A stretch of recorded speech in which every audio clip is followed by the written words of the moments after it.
Kayang impluwensyahan ng Amerika at Tsina ang mga argumento, naratibo at presyor sa politika ang kaso ni Pangulong Duterte sa ICC. Ang kaso laban sa dating Pangulong Rodrigo Duterte sa harap ng International Criminal Court ay umaani ng malawak na atensyon sa buong mundo, hindi lamang sa Pilipinas kundi pati sa mga makapangyarihang bansa. Dalawa sa pinakamalakas na bansa sa mundo, ang Estados Unidos at China, ay maingat na nakamasid. At sa mga dahilan na higit pa kay Duterte mismo, parehong may interes ang dalawang bansang ito sa isang nakakagulat na paraan. Ayaw nilang maging miyembro sa kapangyarihan ng ICC.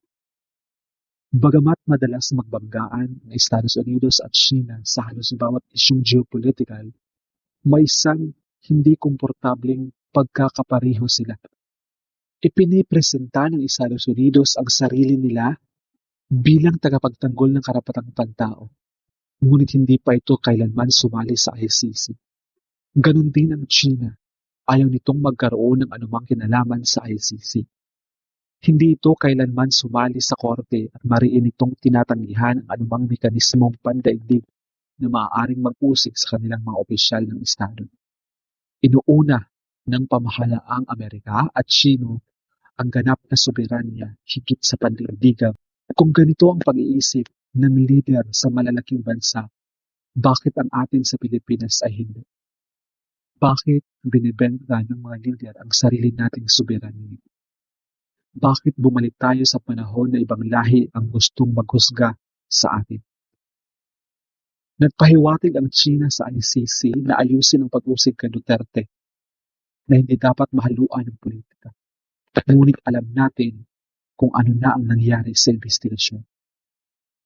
Walang legal na kapangyarihan ng Estados Unidos at China para direktang makialam sa proseso ng ICC. Independent ang korte, ngunit kayang impluwensyahan ng dalawang bansa ang mga argumento, naratibo at pressure sa politika.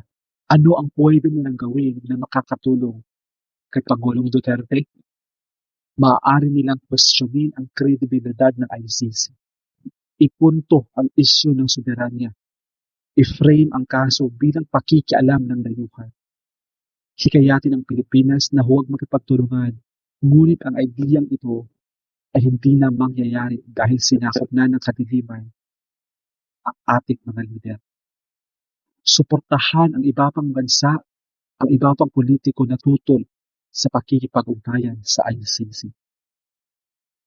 Bagamat hindi nito mapigilan ang kaso, kaya nitong pabagalin ang proseso at pasalimutin ang international na kooperasyon na nagbibigay kay Duterte ng mas malaking espasyong pampolitika at diplomatika.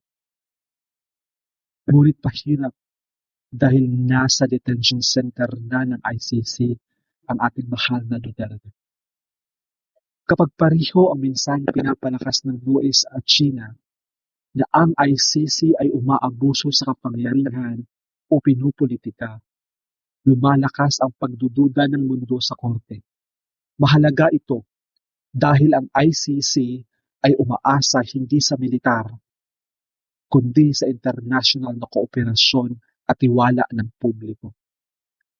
Kapag tumanggi ang mga makapangyarihang bansa na makipagtulungan o question sa layunin ng korte o sumusuporta sa mga pinuno na iniimbestagahan, mas magiging mahirap ang laban ng ICC.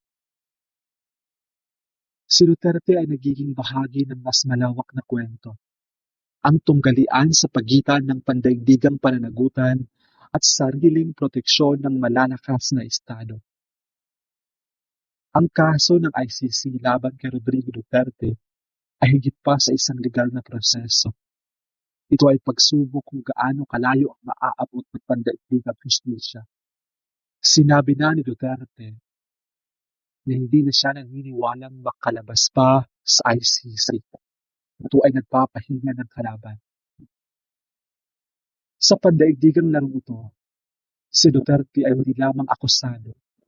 Siya ay simbolo ng tuloy-tuloy na tunggalian sa pagitan ng international na batas. Nagbibigay inspirasyon at nagpapakita na ang hustisya ay maaaring matabunan ng malitang pera. pansariling interes ang inuuna, mga madidilim na taktika at masalimuot na kwento ng kapangyarihan ng malalaking estado. Nakamasid ang mundo, hindi lamang kung ano ang mangyayari kay Duterte, kundi kung ano ang magiging implikasyon nito sa kinabukasan ng pandaigdigang hustisya.